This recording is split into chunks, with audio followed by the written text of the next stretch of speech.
What's up, everybody? Bored this evening.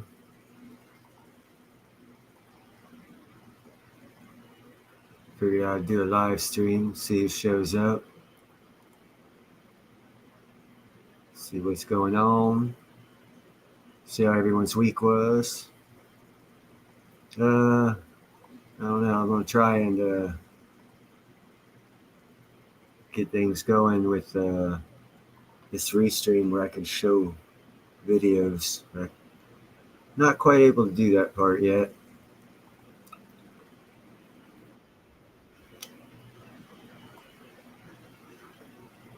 Yes, you are first, and thank you for being first. Nice car photo you have there, brother. What part of the country are you in? Or the world? This is YouTube.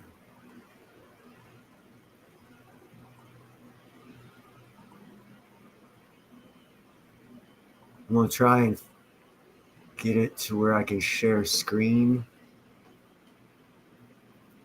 because there's some shit that I wanted to show people, but this layout's pretty new to me.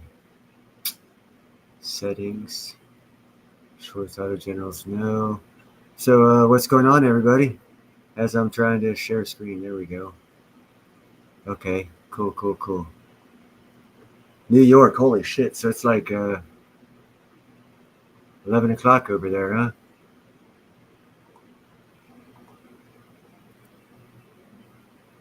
Is it cold? Huh? I bet it is.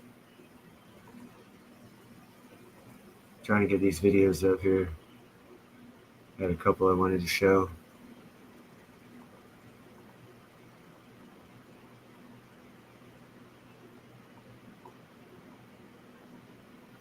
Let's see here.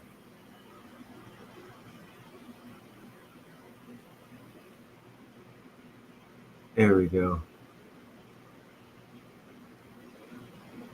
And go back to share screen here. Sorry guys, I'm trying to figure this shit out. AJ, what's up? Let's see, now I need to figure out how to go back to share screen. Settings. Shortcut audio, that's not it. Where is share screen? Share screen. There we go. Maybe this will work still. Yes, it's working. Cool. NE here, Nano. We're looking at this name because it began trading last year. The stock has risen 400% since the IPO last spring. It's one of the top performing IPOs. Did you hear that?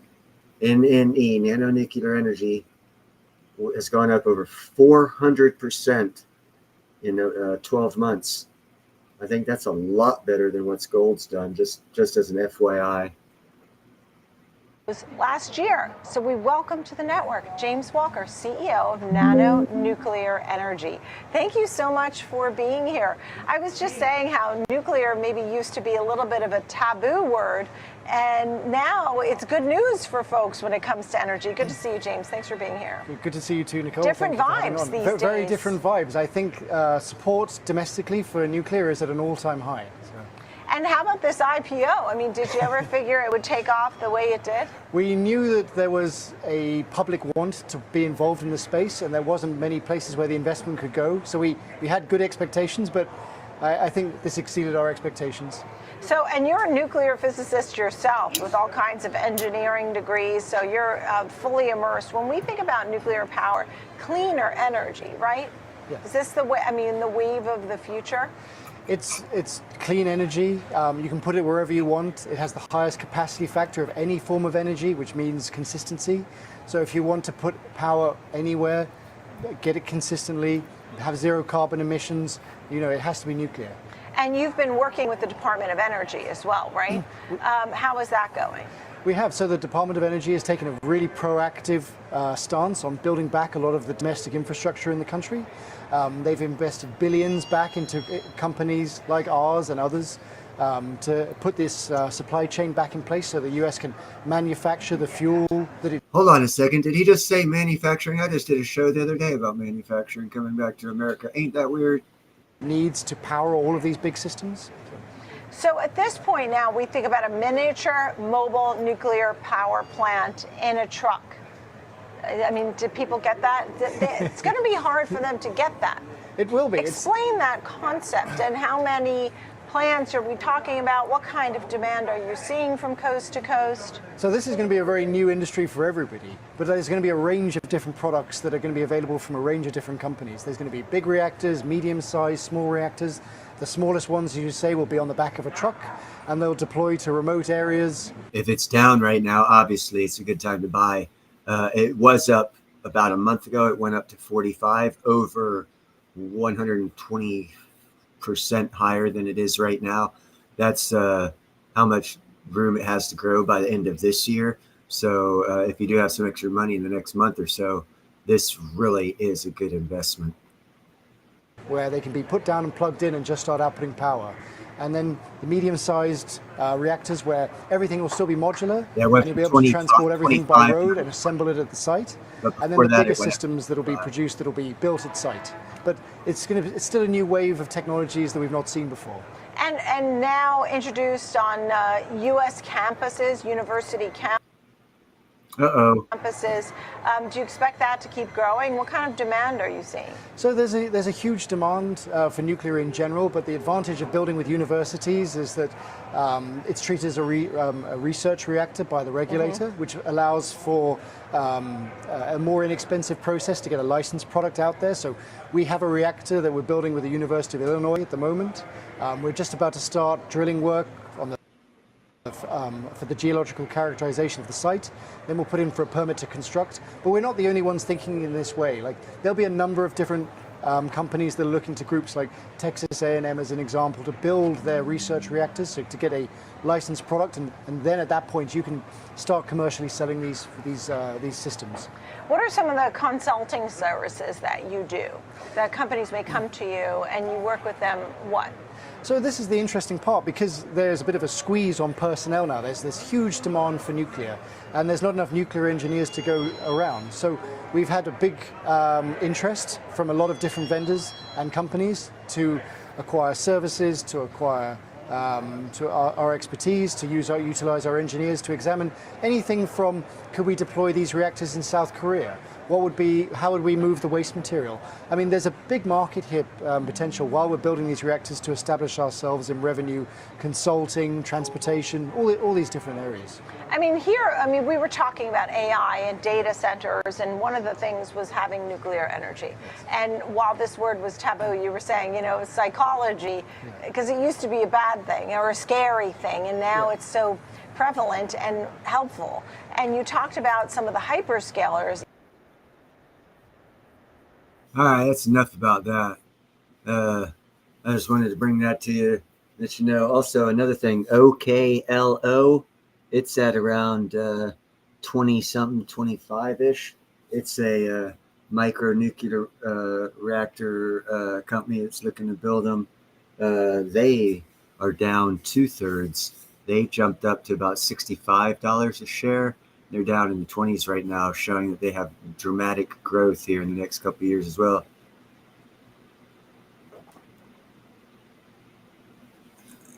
No, but I have heard of the nuclear-powered engines that Russia developed that now NASA has already picked up on.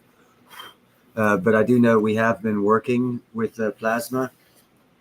My honest opinion is all of those drones, not all of them, but the massive drone sightings that were seen in Northeast coming out of the water and whatnot, I believe that was our technology of a new type of engine, a plasma engine that draws energy from the ether, which is another plane of existence that we tap into every now and then with technology to mine resources like energy and other elements. I know it sounds spacey, but it's true. And I will go ahead and look at that. Do you want me to show that? Or is that just for my personal plasma images? I'll look at that later. Right now, I have another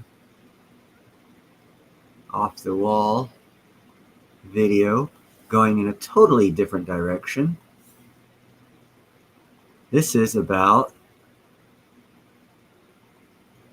and you got to hit the like, share, and subscribe, obviously.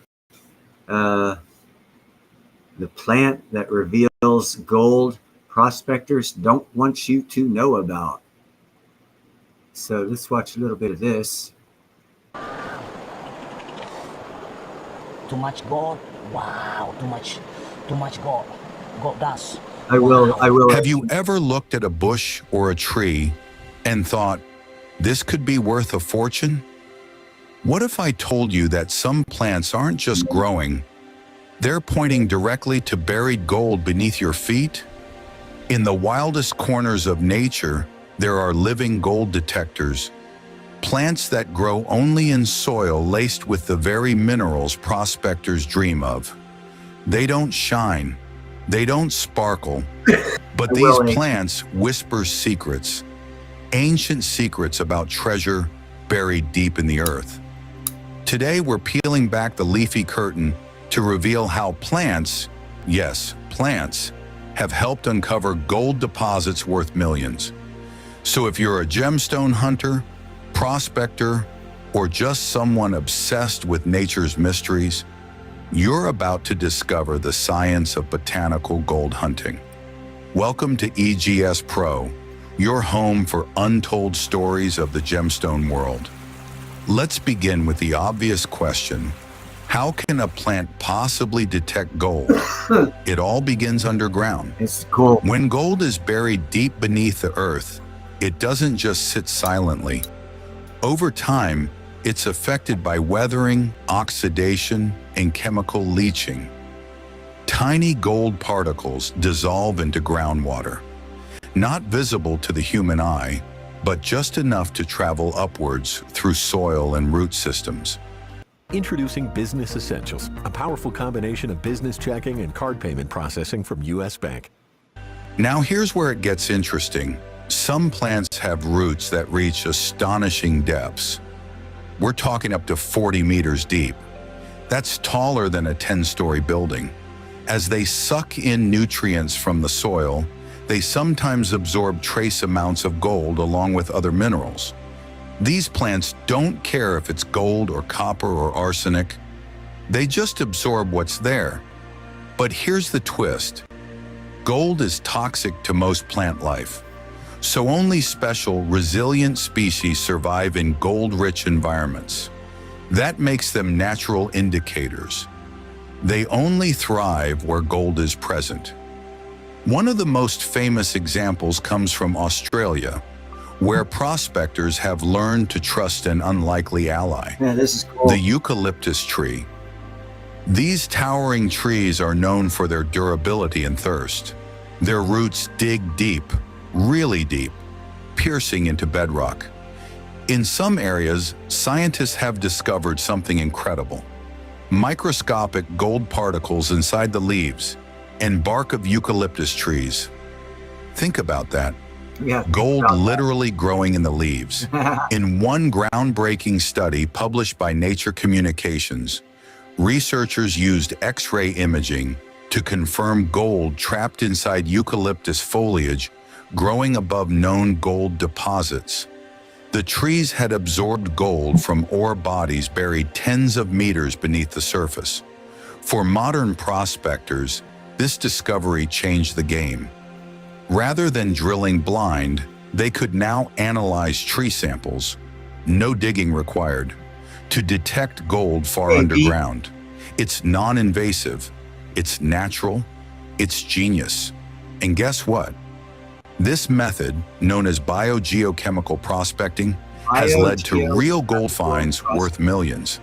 But Australia isn't the only place where plants help find gold. Let's travel to Nevada, USA, one of the world's hottest gold-producing regions. Here, sagebrush dominates the landscape. You've probably seen it in cowboy films. Dusty green, tough, and wild. What you didn't know is this. Sagebrush often grows over arsenic-rich soils, and where there's arsenic, there's often gold nearby.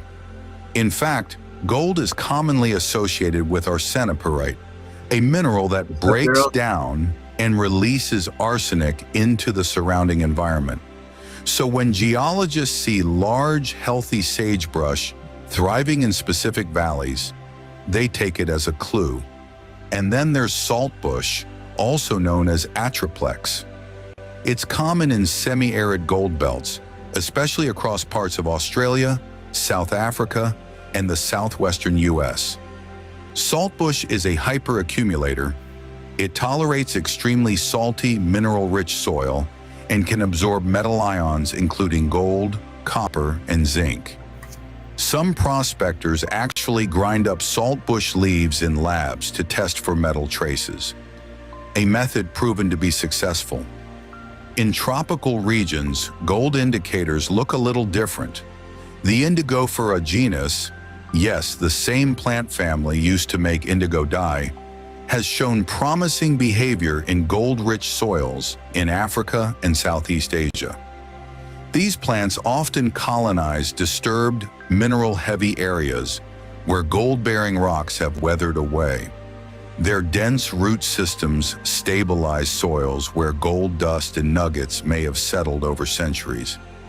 Another plant, cassia, with its vibrant yellow flowers, has long been associated with metal-rich terrain.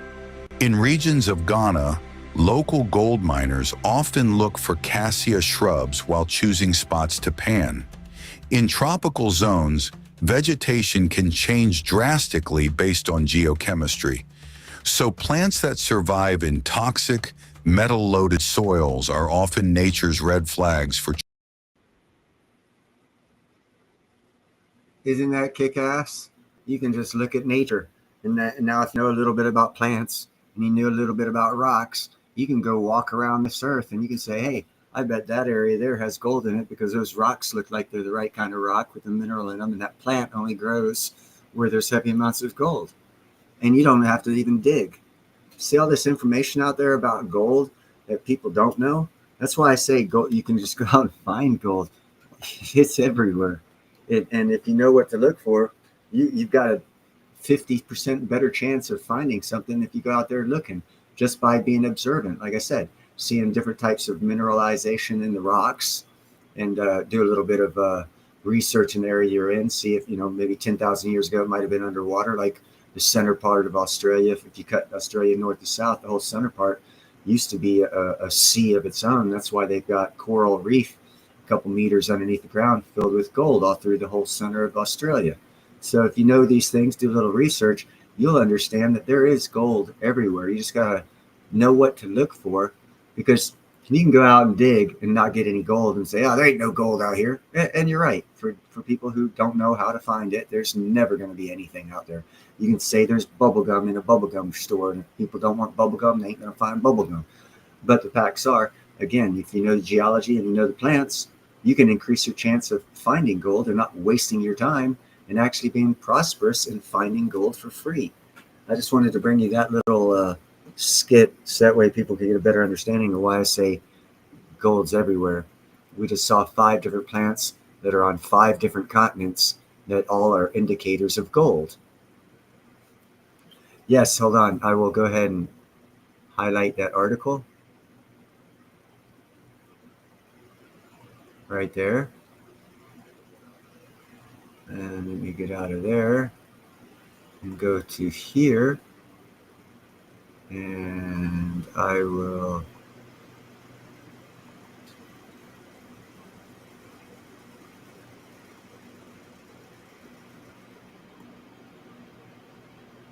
see, the only thing about this, and I'm going to go ahead and I'm going to do another share screen here for this information, because I'm going to do a little walkthrough here. Okay, yeah, we got it. All right.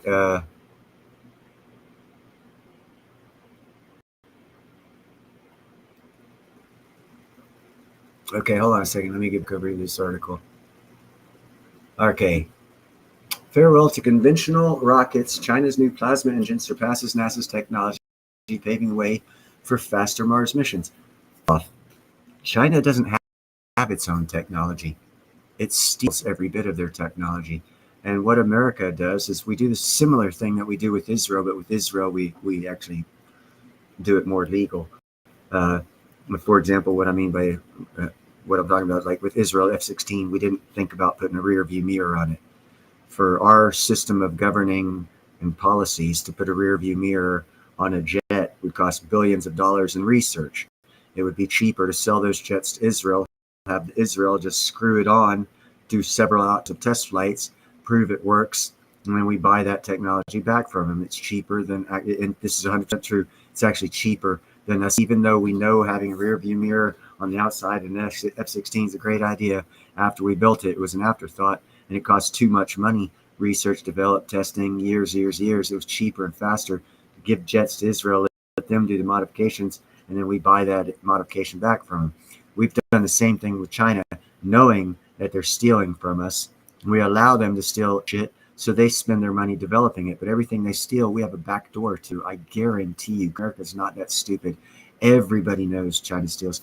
You talk to any businessman that's gone to a convention in China, and they will tell you, never bring your freaking computer with your information on it, because you'll wake up one day and it'll be blank, because they steal every bit of intellectual property they have. So I'm just going to stop right there. But yeah, it's good technology, but it is America's already worked on that technology. So I'm not too concerned about China having the lead on that.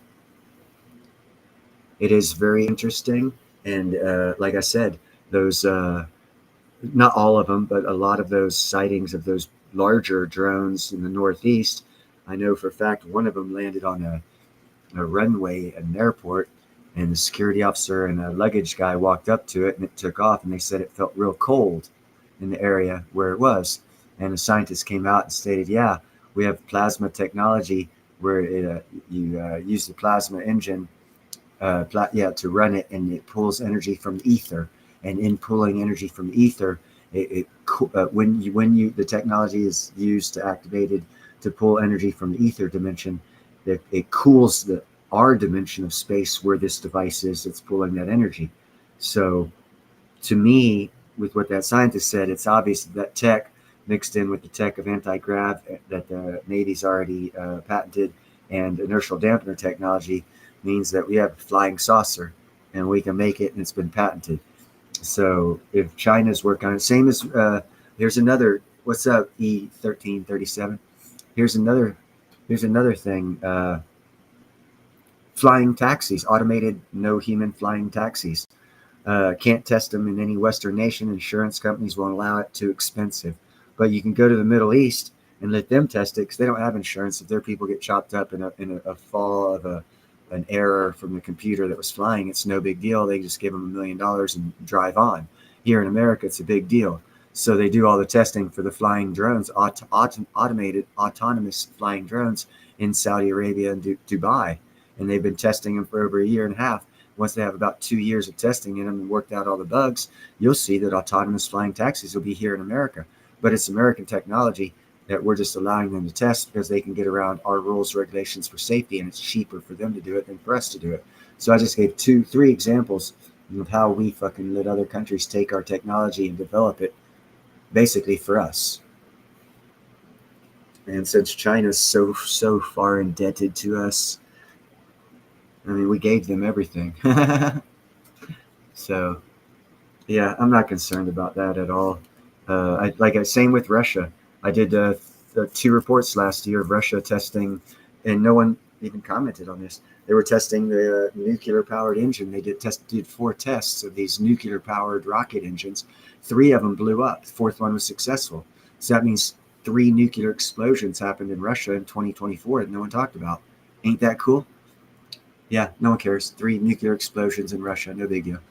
But shortly after they flew their 4th one successfully, about 2 months after that, NASA came up with a story, and I also mentioned this in one of my stories, that they are now successfully developed a nuclear rocket engine, and that'll be the next line of engines to be used for deep space travel, because it'll cut time to go to Mars from 3 to 4 months down to 40 to 45 days with a nuclear powered rocket engine.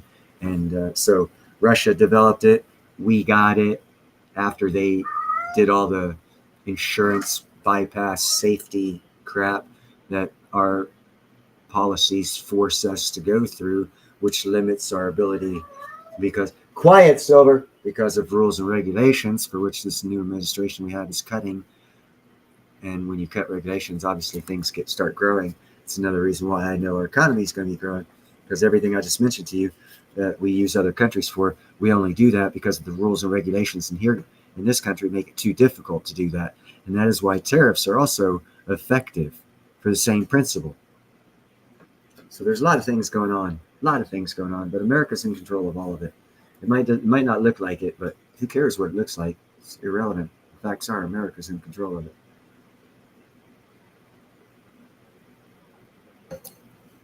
It is impossible for any country to take America's position with ease.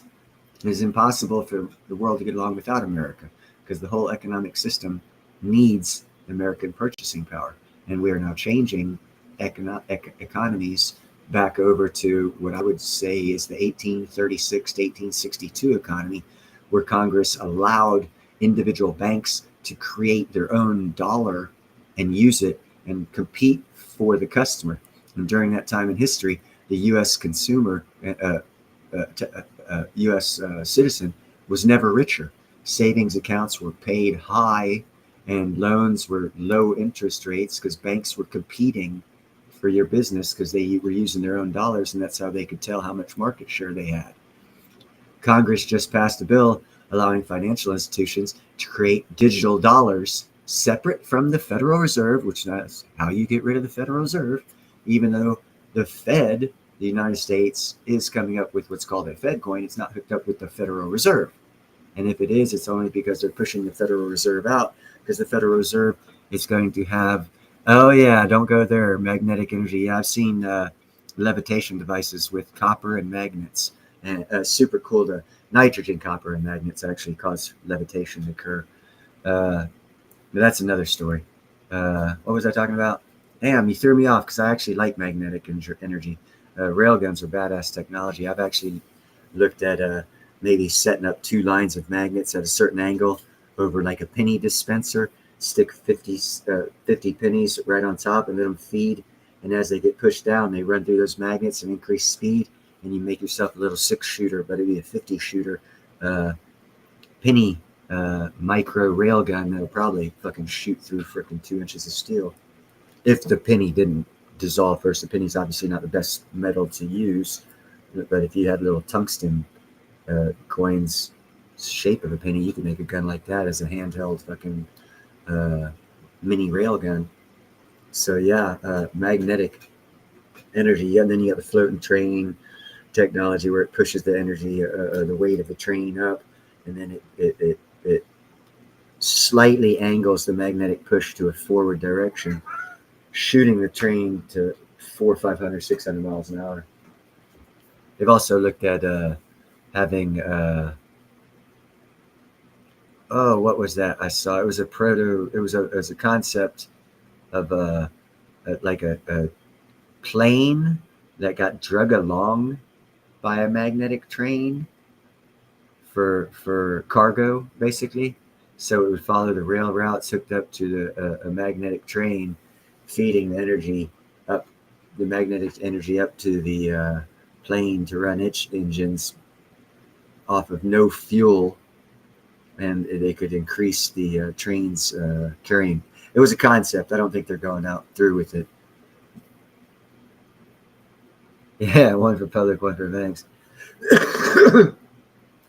Yeah, everything does, but we're still we're entering, and before anything happens, this is why early adoption into the crypto space in the good cryptos is a very good thing, because banks are obviously going to be the first ones into it because it's a control factor, and we are adding digital economy to our economy, which will double to triple the size of our economy, because everything can be digitized and for real. And in the digital economy added to our economy, it totally changes all the numbers and increases the leverage and increases the spending power.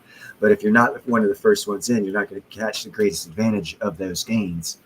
Not that there won't be ways to make money on the, in a couple of years off the crypto still, but this halving is probably the biggest halving of the ones they've had. But future will tell that. There's still real good money to be made. As all of you should know, I'm Economic Ninja's administrative mod, so I kind of am in agreement with the way he's doing things with the crypto thing. With the small caps, good solid companies. This is the time of the season. It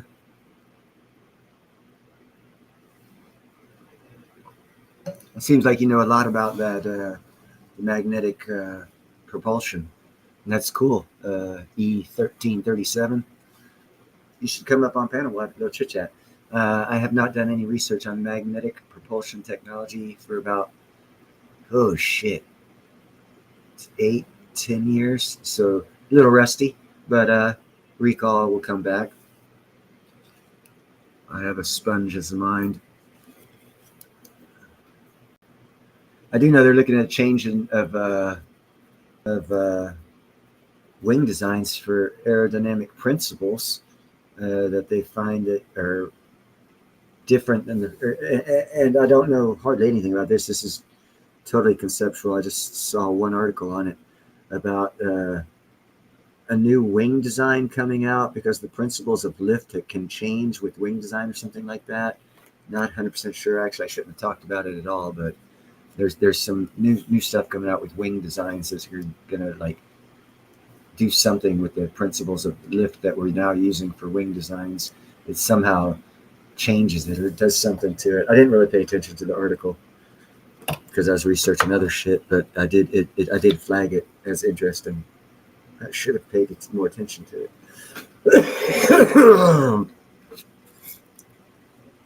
But that's what happens when you don't pay attention to shit.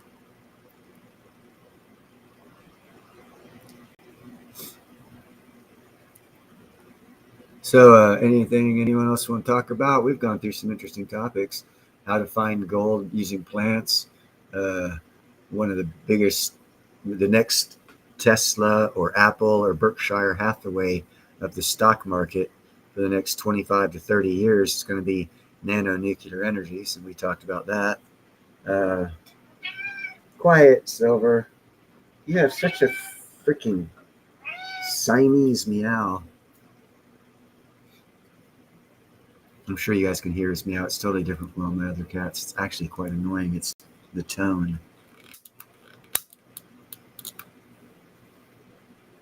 It's that damn Siamese. He's half Siamese. He's got that retarded look on his face that Siamese have. At least that's what I call it.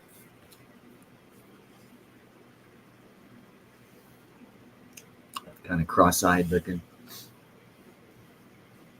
And they have a weird ass meow like his.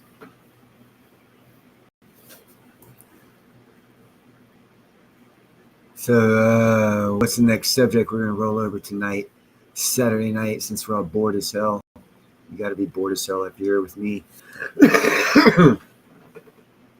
I'm smoking pot. I suggest everyone does it. Oh yeah, hey, check this out. For the first time in my freaking ironworking career, it started back in 1993. For the first time since 1993, next month when I get a job, they said, my business agent told me, yeah, they're going to drug test. It's going to be a mouth swab, and they're not testing for marijuana. Now I told my BA, I was like, holy shit, really? So I don't have to fucking use my fake get-arounds that I've learned for the past 30 years on how to get around drug tests? He goes, yep, just let them swab your mouth as usual. And they're not testing for weed. I was like, fuck, I'll take a test every day then, because I smoke the fuck out of weed, but I don't do anything else. I don't even drink. So they won't see shit on that drug test. The future is changing, my friends. I've been fighting for that for 25 years. Of course, it doesn't help that in the past couple of years, we've lost, as iron workers, we've lost a lot of 20 and 30-year-old iron workers, even though we take shitloads of, and I bitched my BA out, my business manager, and the president of the union. And I told them all, I said, you motherfuckers, y'all know I smoke the fuck out of pot, and I can't fucking pass piss tests unless I cheat, but I'm still fucking alive at 50. 57. We have 20 and 30-year-old fucking healthy men dropping dead from attacks from fucking fentanyl, and your drug tests are ineffective on that shit. So why are you wasting our money testing for weed? And then the next job I get, they're not testing for weed anymore. Sean Hammond, what's up? Yeah, I smoke, man. I smoke like a shitload of weed, dude, and I've done it for like 40 years.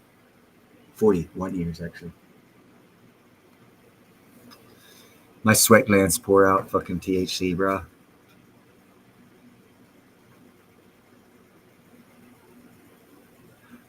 You know what? I think it'll probably be higher than that. I think it'll be probably $50 in July. July. Yeah, probably by July. My boy Ninja gave an exact date when the market was going to crash, but I can tell you this right now, it'll jump high as fucking hell when the market crashes. That's for damn sure. I mean, with the way fucking gold has run up, if you use the principles that they say gold runs, then silver sprints, well, gold has had one fucking hell of a fucking run, and silver ain't done shit. So I can imagine it going up possibly, and it'll only spike, and then it'll come back down and more reasonable. But I could see it spiking into the four figures. Quiet, Silver. David Morgan says $50 by summertime, so you're in good company, AG. And although I have never personally met David Morgan, my good friend is good friends with David Morgan, so I know he is the silver guru. So if he says 50 by summertime, you know it'll be 50 by summertime.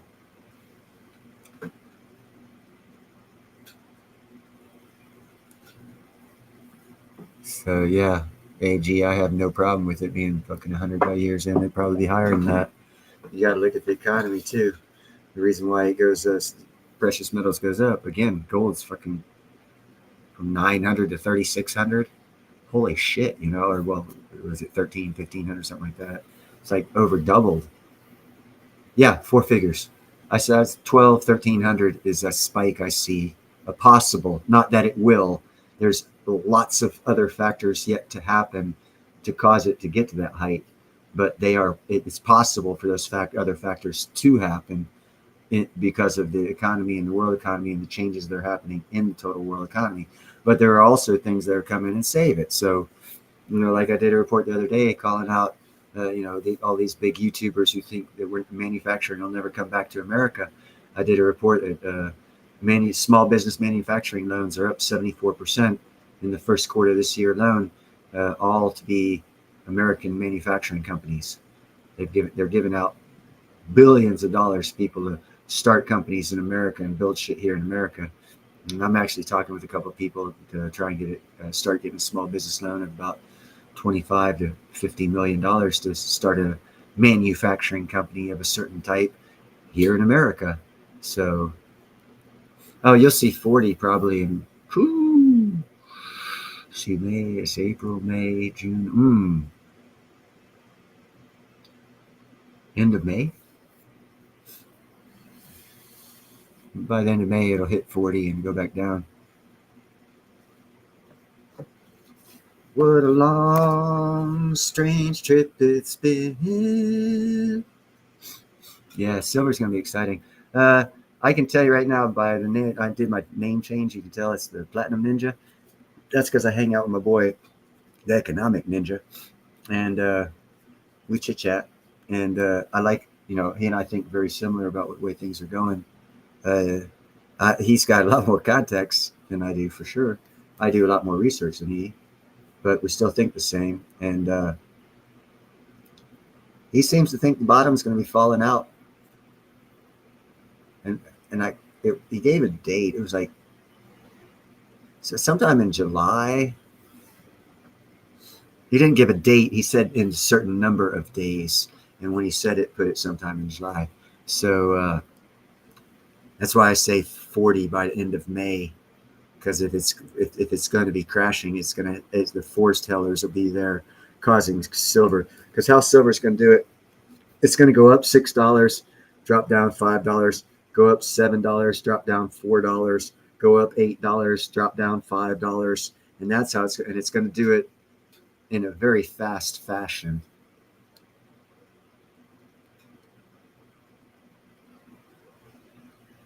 Yeah, you ought to look at, oh, dude, you're, it, yeah, Canada's going to have it good here shortly for platinum. They're fixing to explode the platinum market out of the manipulative control it's been under since 2012, 2013, when it started going sideways and gold overtook it for the first time in history. Yeah, that was because of China and South Africa joining BRICS and the One Belt Road Initiative. But and I just did a report on Angola platinum, the number one platinum miner. They're actually lowered their production by 20% too, and Impala has already lowered theirs by 20%. So there's a 30% reduction. When I did a video on this, the World Platinum Council actually said there's a 20 to 30% reduction in platinum production for the first quarter of 2025, and yet the stock or the price of platinum has not shown that. So if you know anything about business, it's all about supply and demand. Well, demand's gone fucking quadrupled for platinum, and supply's dropping about 25%, and the price hasn't moved. That's a clear indicator. Buy the shit, because they can't suppress that price for long. And that's where Clean Air Metals out of Canada is by the end of May, beginning of June, we're putting out a report stating that they have mined their first amount of platinum. That's right, new mine in Canada, new discovery of platinum. It's going to be one of the largest companies in the world for platinum production out of Canada. They don't have a contract with BRICS or the One Belt Road Initiative. Only South Africa does. And the number 1 and 2 platinum miners are going out of business. So that fucking price suppression will end. And if you think silver's going to run, by God, platinum, I don't even want to project. I could very easily see a $6,000 price platinum easy in a year.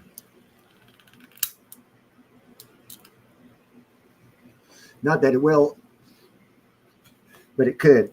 I see a pathway. Again, lots of other factors are involved. They could push that number up or down.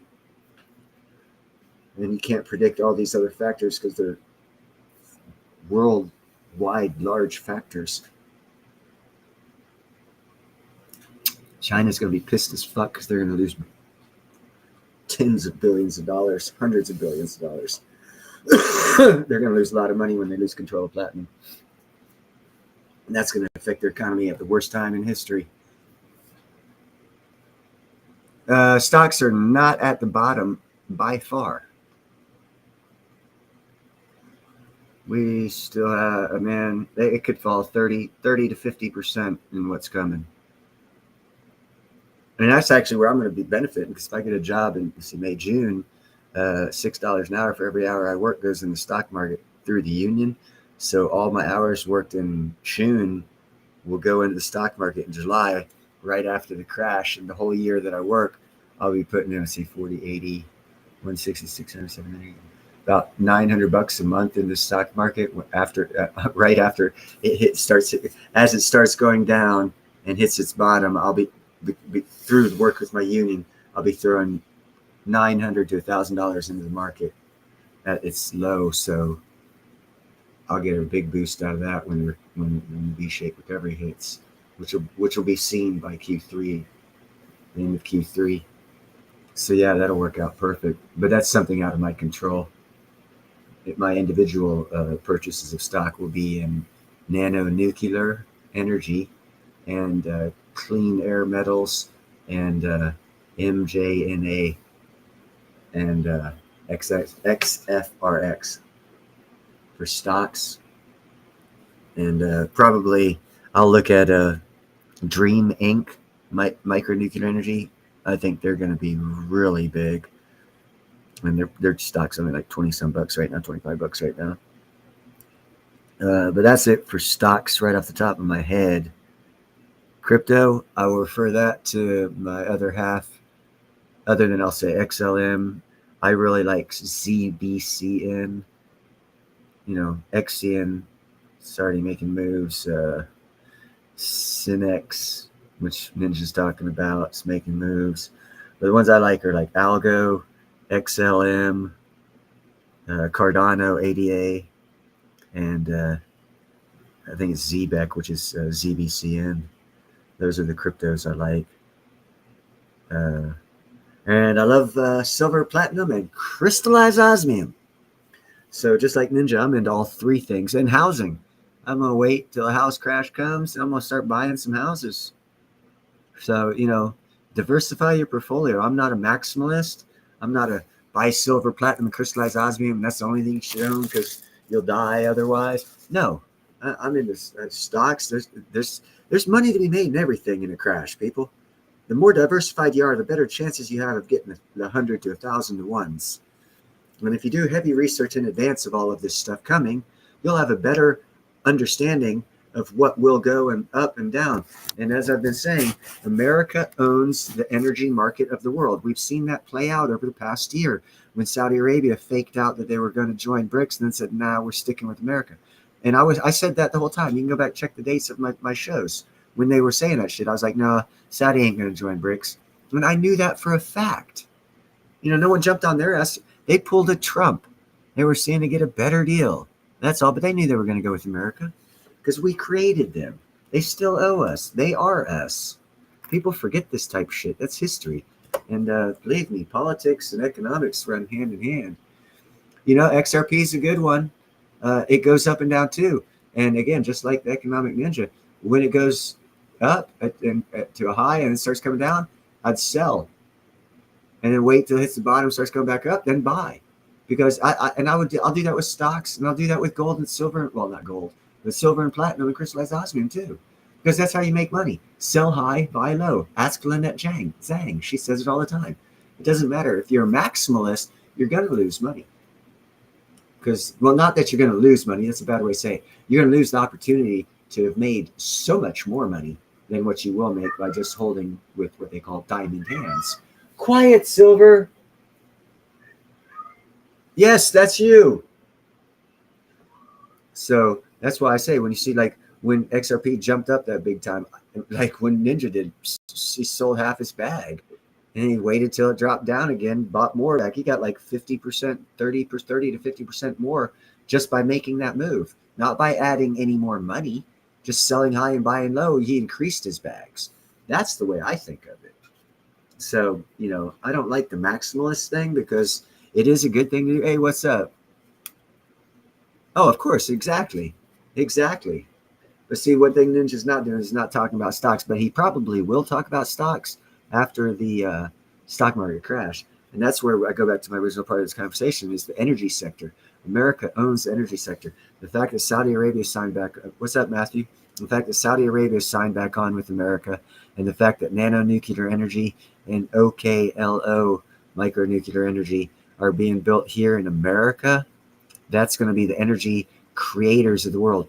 Those two companies are going to replace a lot of diesel power generators that are now being used in remote locations throughout the world. They're going to be buying these companies and ditching all of this oil-based products that they're using now to run their remote locations. And you're going to see it's going to be amazing.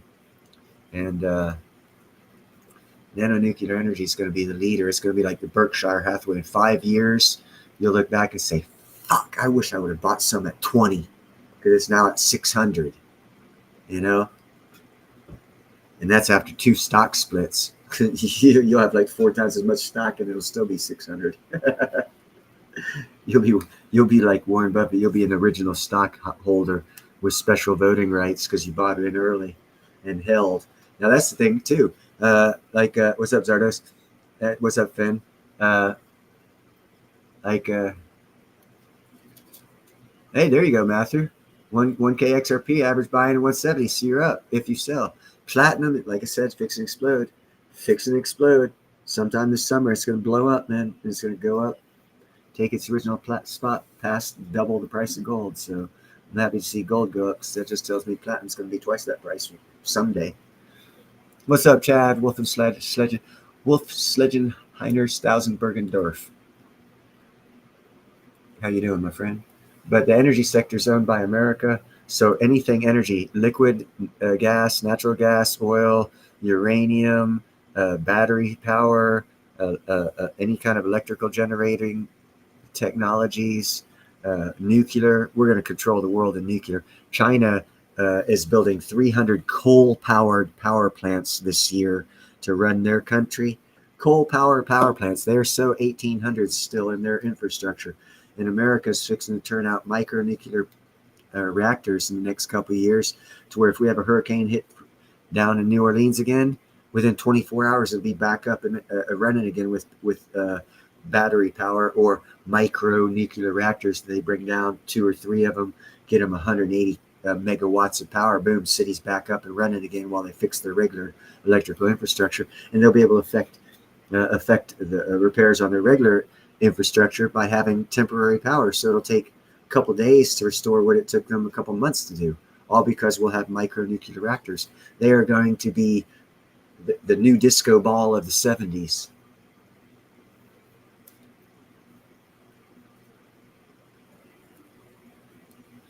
Nice. I wouldn't spend too much money on cars.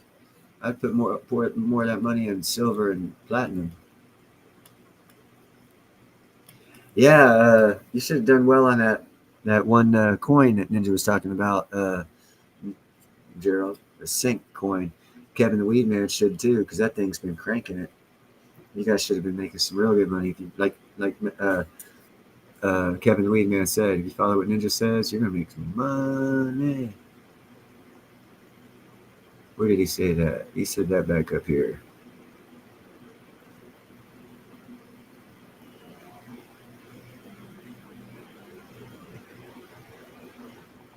There it is. And he is so 100% true.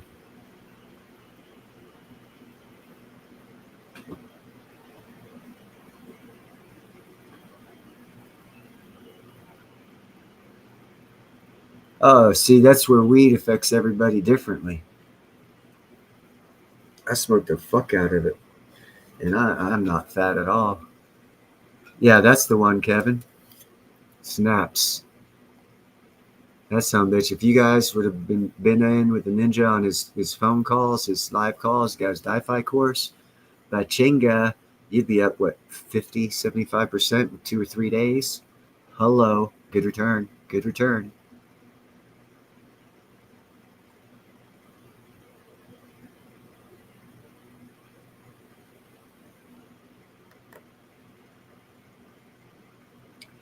Yeah, Chad. Shit, trust me, I need a ride to work too, and I paid $1,000 for a 2010 Scion XB. Yeah, it's XB, I think, or XL. Paid $1,000 for it, and I've only done $1,200 worth of work on it, and I've had it for 4 years. So for $2,500, bingo. I have had a car that all I've had to do is put gas and oil into it for 4 to 5 years. Yes, the Di-Fi course is totally, I'm up on it. And oh, by the way, people, as soon as I figure it out, I will be selling at, I believe, a 50% discount, the Economic Ninjas real estate courses. I think I'm going to be in charge of selling these real estate courses. And I need to get onto that and try and get that on here in the link in the description below. Hopefully will be a link for Ninja's real estate courses at 50% off. I'll have them hopefully here shortly, next month or so. So that way you can buy his real estate courses, all of them, any of them, one of them, 2 of them, whatever, using the link that I'll have in the description underneath my channel, and you'll get a 50% discount. I think he only offers a 30% discount right now, so you'll be getting a better buy if you buy from me.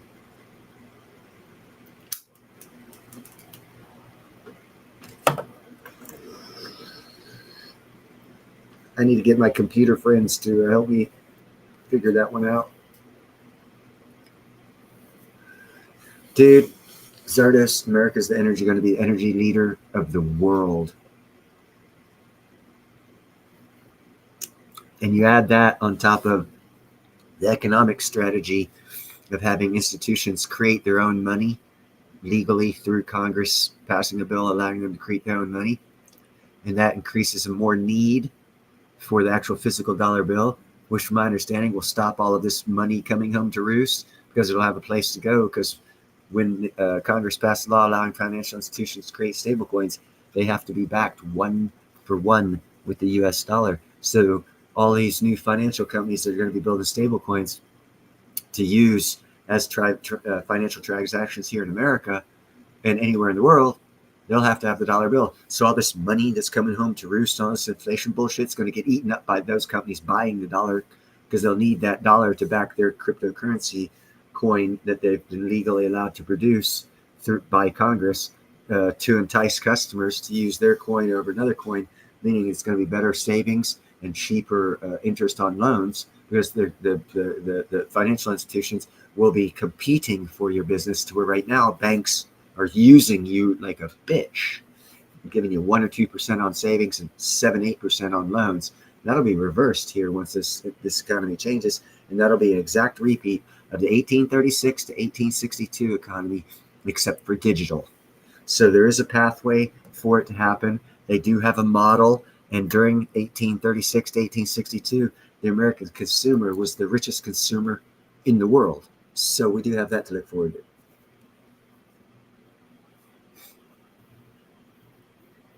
$300 ain't shit, man. I just paid him fucking $1,400 last month.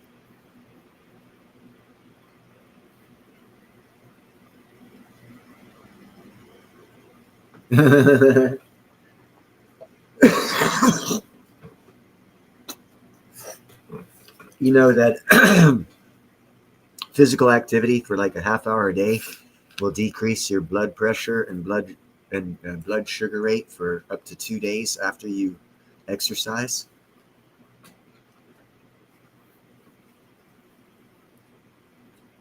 And if you add cinnamon to either a food product or a drink product, you can lower your high cholesterol and high blood pressure, all without pills.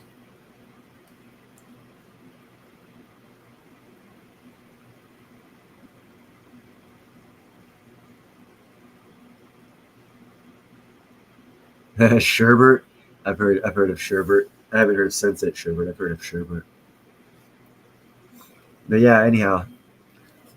So we've gone over energy. We've gone over digital economy. You guys got to look at the 1836 to 1862 economy. See how Congress allowed individual banks to create dollar bills to compete with each other, and they were legal U.S. tender. I don't know. I'm sure. Well, it was back probably by gold. I haven't seen the actual legal documents that Congress passed allowing the 1836, allowing individual banks to create money. So I don't know the intricacies of the law, but I do know they allowed it.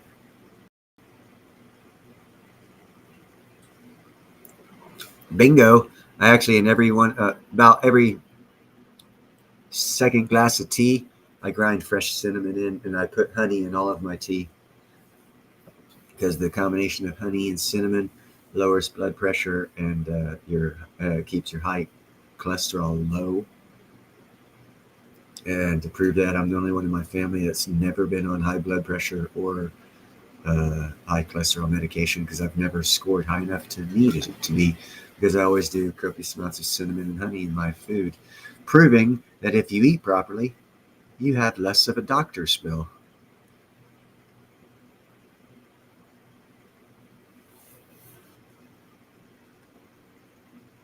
Why did you have to give up coffee? That's so horrible.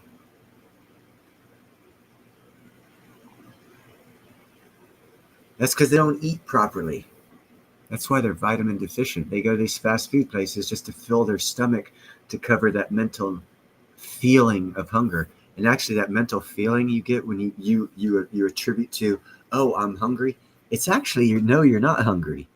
You're mistaking that signal. That signal is just that your stomach is empty. That's all that is. It doesn't mean that you're hungry. If you can change your perspective and understand exactly what I just said, you will start losing weight.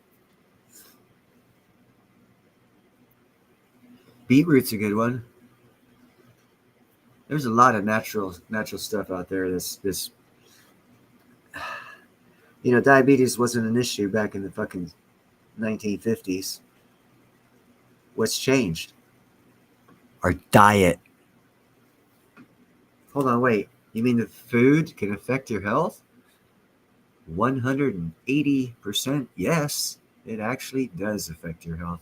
If you eat healthy food and you eat the right food, boy, you'll never need to go to the doctor. Because your body will work properly. And if your body works properly, you won't get sick. The only reason you need to go to the doctor is if you're stupid and you break your leg or something like that. Or eat some chemical and have a heart attack or something.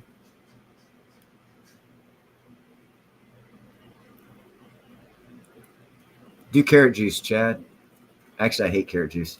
Do apple, banana, orange smoothies. Apple, banana, and orange smoothies. They actually taste pretty good and they're good for you.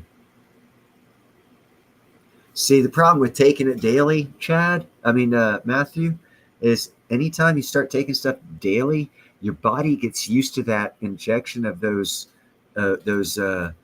vitamins, and it quits getting them out of the food that you eat.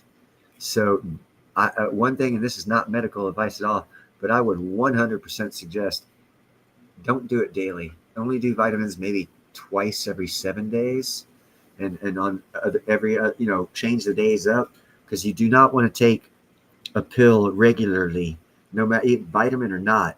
You don't want to take it regularly. It affects your body in a negative manner. Even vitamins, like I said, if you take 1,000 milligrams of vitamin C every day for 5 years, and then you quit taking vitamin C pills and you start eating oranges instead, your body's not going to accept that vitamin C because it's used to getting it through the pill, and it shuts off it'll turn back on eventually to where your body will start absorbing that vitamin C again. But you'll go through some medical, not like you'll go to the hospital dying.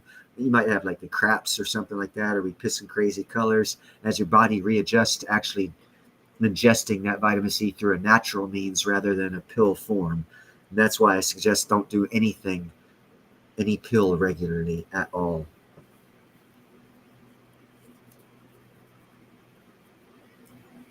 I would skip more than some days. Like I said, I'd do it maybe 2 days a week.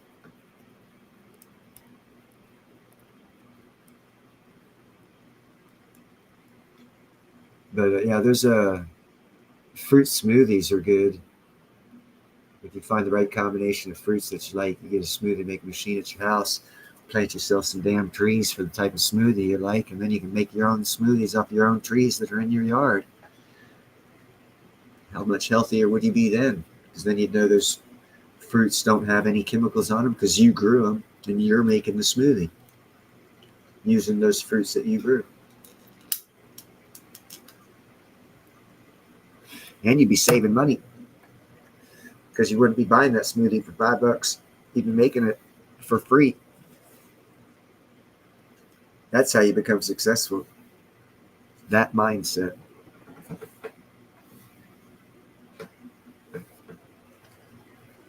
That is a successful person's mindset.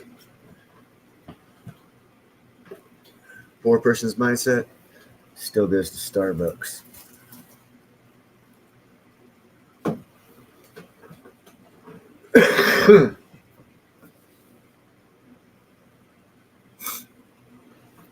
Yeah, I don't like doing chemicals.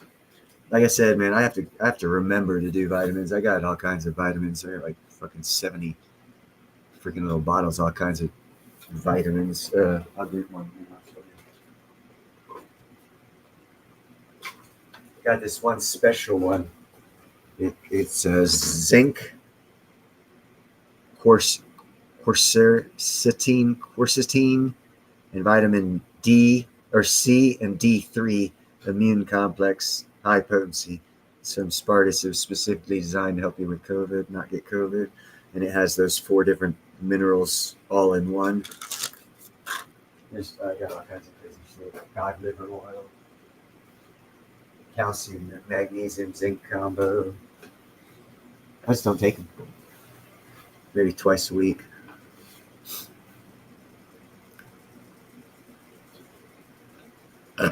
Well, you know what you can do to avoid chemtrails? Just hold your breath till they go away. It only takes a couple hours. You know, can't move to another planet.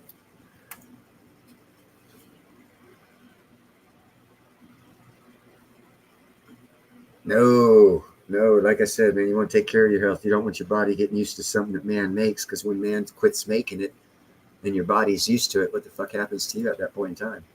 You became dependent on something someone makes. Learn how to get it and do it yourself. Make yourself less dependent on others. I've saved tens of thousands of dollars by growing my own weed instead of buying it. And I know for a fact there ain't no chemicals on it. And I know for a fact most of the weed you buy has chemicals used to grow it, which means you're smoking chemicals thinking you're fucking going organic when the only truly way to go organic. And I'll document it. Gerald and Draper's seen my little tree in the backyard. Motherfucker's growing quick. And all I've done is add water.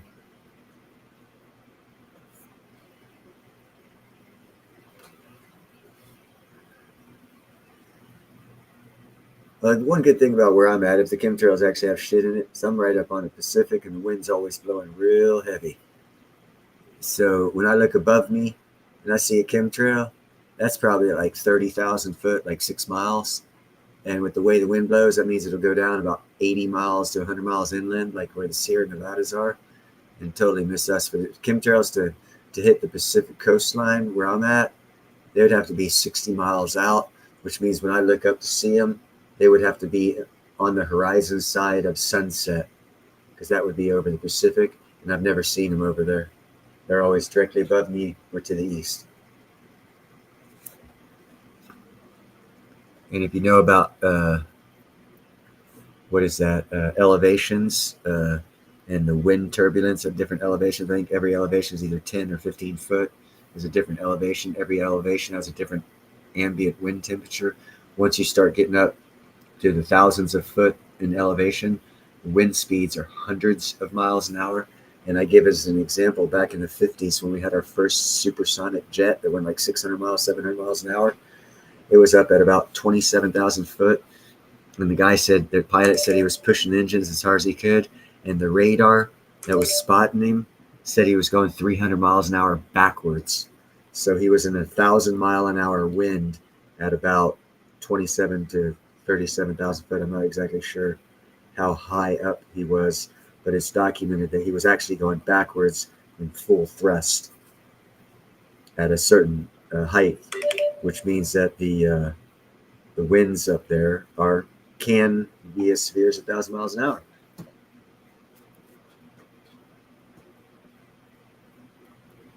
Sean, what's up?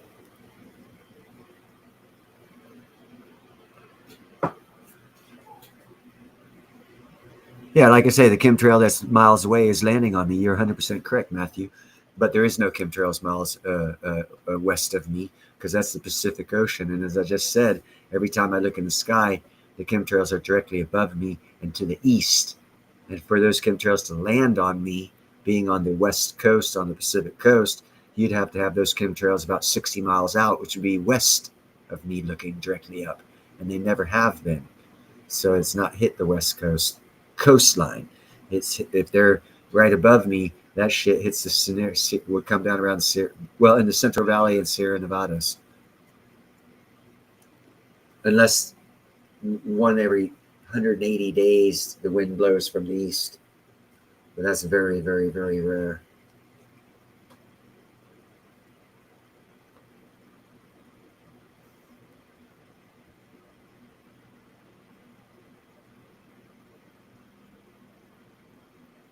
Oh, interesting. Well, that way would get us, that would explain the sea fog. You got me on that one, because we do get the sea fog. And if they put in the sea fog, I'm already caught. Nothing I can do about it. I fucking walked outside and it's reminded me of the movie The Fog. I'll walk right back inside, but I'm not one of those kind of people that likes being in nasty weather anyhow. If I wanted that, I'd live in freaking London. That place is foggy. Wouldn't know. I don't drink beer, Matthew.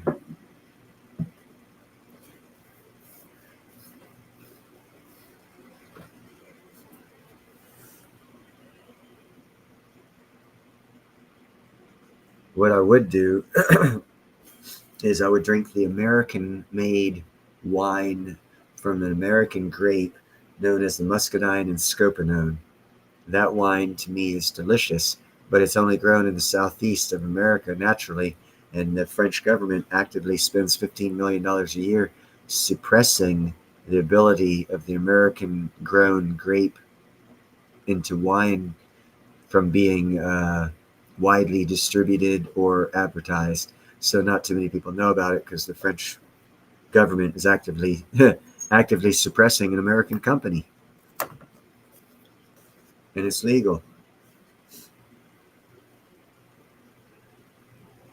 Well, it'll definitely take you a place where you'll have wings, that's for sure. I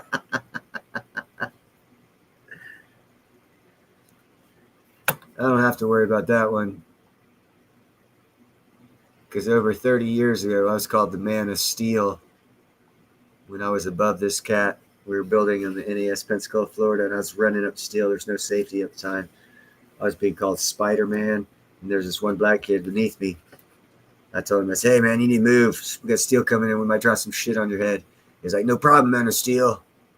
I was like, to this day, I still remember that.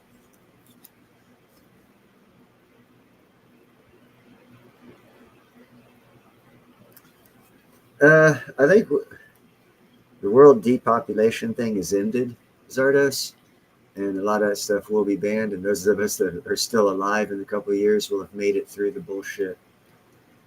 And hopefully we'll be in a position, if enough of us either make a lot of fucking money and become the rich people, or run for local politics and actually start running our local governments.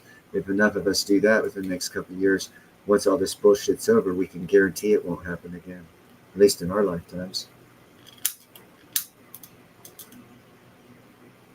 But as long as we are poor and not in political positions, well, you see how much the vote counts, right? That's all I got to say about that one. So those things can be changed with economic cycles ending and this new economy coming in. A lot of great opportunity if you listen to the right people to and do your own research to take a little bit of money, turn it into a lot of money. And that right there changes you from a poor to a not so poor person, which means that you can vote with your dollar where you can't now. You're just spending it on necessity and it's getting too expensive. And then you can run for local office, maybe become mayor, pass some local rules and regulations that are actually beneficial to the community and to the people, and it'll start catching on since we're breaking down from a nationalized government where we take all of our rules from New York City and Washington, D.C., and it's going back to local rules for local people in local areas. Well, that gives the local people more power. So if you're a mayor, you'll have more power in 2 years than the mayor had 40 years ago. So if we have good people in those positions, when that happens, we can change a lot of shit and guarantee it won't happen. But if you don't step up and do one of those things, one of those two things, either run for politics or make some critically smart moves and investments right now to increase your wealth dynamically, you can't expect anything to change. So be the change.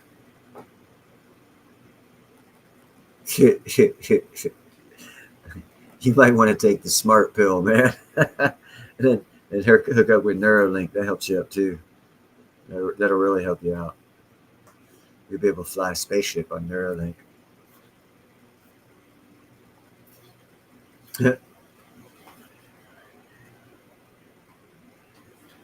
But anyhow.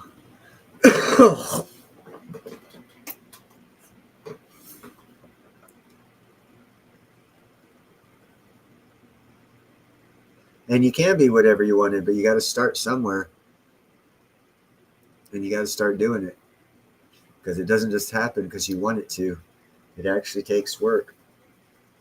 And that's the thing most people don't understand. If you're not born into a position and you want that position, you got to work for it. You got to think, make proper moves, look at things from the right perspective so you can always be a winner, and exhume that, because that opens up opportunity, and keep rolling. And then next thing you know, you're a multimillionaire. And that's when people, and more importantly, politicians, start listening to you, and you start making fucking comments about things that change regulations in the areas you live in because you have the financial power that the politicians crave. So that's the best way to make change. Become wealthy and knowledgeable. Because actually the two aren't intertwined. They are very intertwined. The more knowledgeable you are, the more wealthy you should be. And the more knowledgeable you should be about how to spend that money and make a better America for everybody.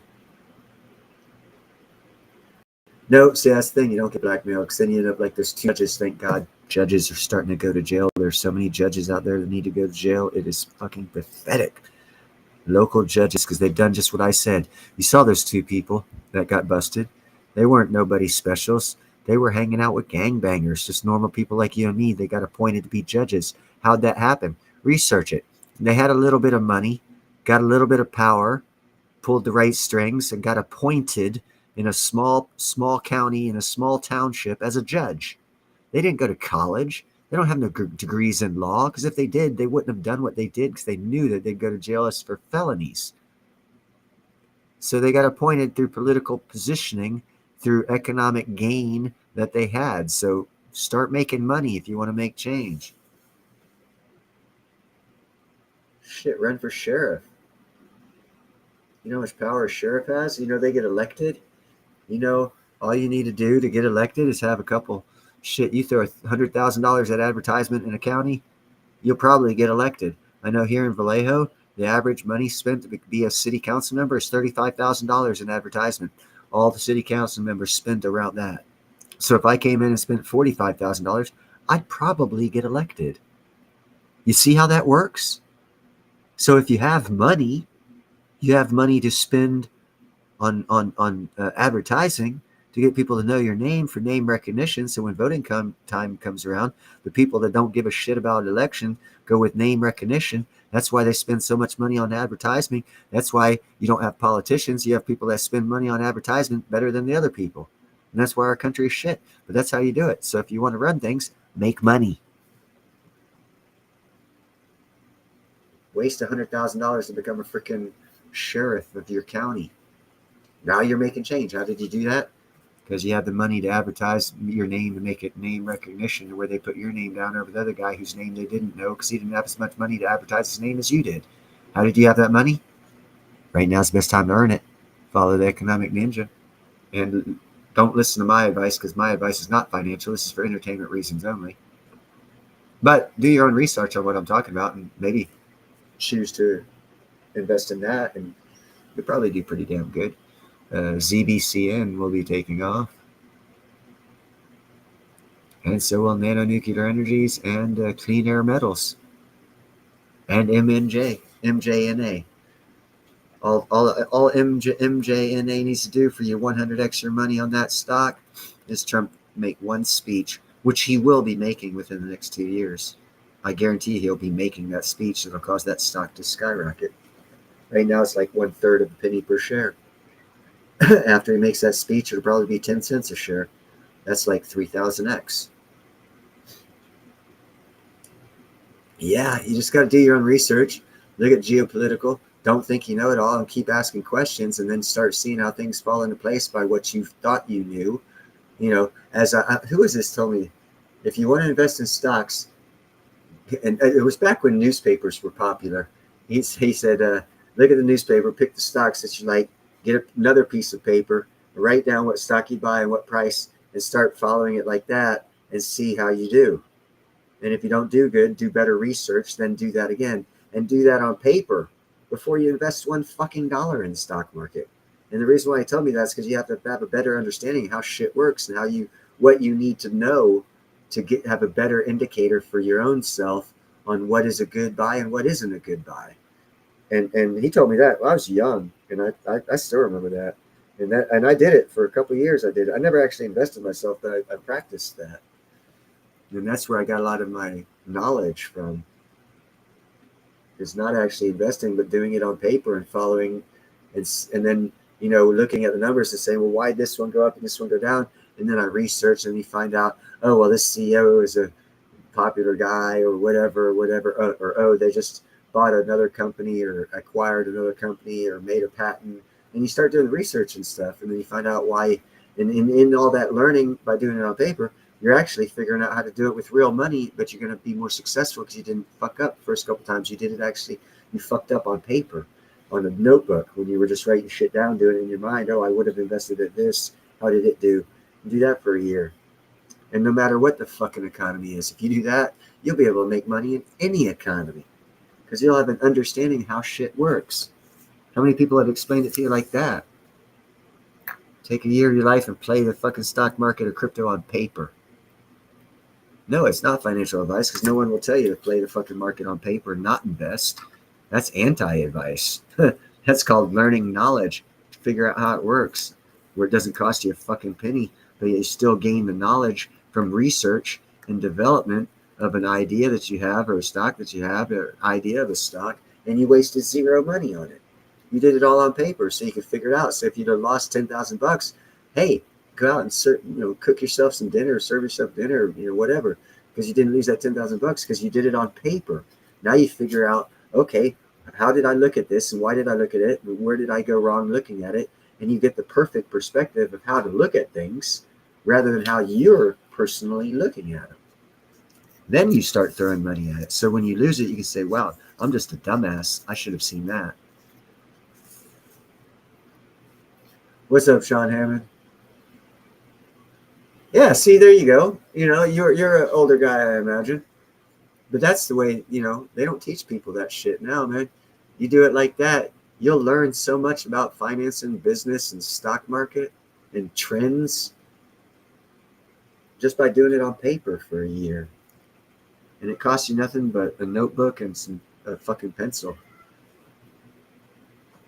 Cheapest way to learn. And better than fucking listening to anybody. And then after you do that, then start listening to people so you get the feel of the market. Because then you'll know the fundamentals of how things go because you'll have done it on paper and lost your ass, figured out why, corrected it, do it again for another year. Oh, okay, I did it right that year. Now I'm going to throw my real money at it. Don't just go up to fucking out the field to play a game you've never played before and think you're going to hit a home run. Fuck, that's how you strike out. You practice, then you jump in. How do you practice? On paper. Same way the silver community does it. On paper, silver. They're perfecting the paper silver price. Yeah, just keep it low. Just keep adding paper to it. But yeah, that's how you do it. And Sean, you were well educated. As if you do it that way, you'll make wise investments. And never let anyone else fucking play with your money because no one thinks like that. And no one's taking the time to do that. All right, well, we've been going for about an hour and a half. I'm starting to lose some folks. I just wanted to see who would come on Saturday night. I hope that we discussed enough topics to where it would be interesting to go back to at any point in time. We've gone through energy, how to find gold using plants. Yeah, using plants to find gold. We talked about all kinds of crap. Nuclear rocket engines, plasma engines, all kinds of crap. Yeah, you know what? If you don't mind me asking, Sean, I'm in my mid-50s. Are you around your mid-50s? Because I went to middle school and high school in Florida back in the 70s and 80s, mid-late 70s, early 80s. I was in high school and middle school in Florida. And that's where I learned it too. So if you were in Florida in high school, middle school at that time, that's was the criteria that state was teaching. Also learned about Ponce de Leon and Sacagawea and the whole fucking Lewis and Clark. Learned a lot of local history about that area of America as well. Okay, yeah, you're 10, 11 years younger. I'm glad Florida's still teaching, was still teaching properly 26 years ago, 30 years ago.